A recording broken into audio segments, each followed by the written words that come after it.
Well, we got to take this little cover off and just spread the ears on it a little bit.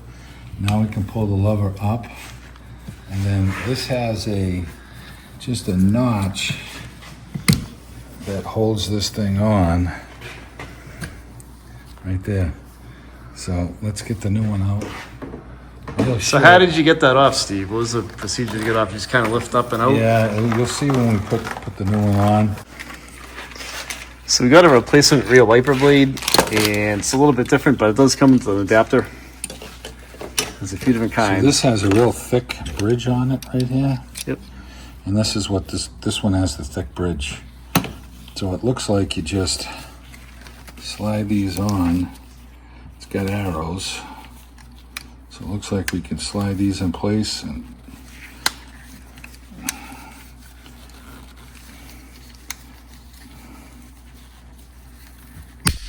okay, that locks in. It's got the same thickness as this one has now. So let's go pop it on. So it looks like you just push this thing down into place.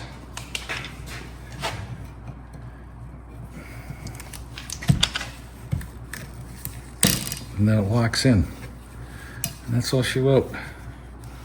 I took the thing off the blade, the protector. And then we're gonna take our clip and just slide it down and lock. You know, when I ordered it, it said a direct fit, but it was pretty easy to retrofit that, so.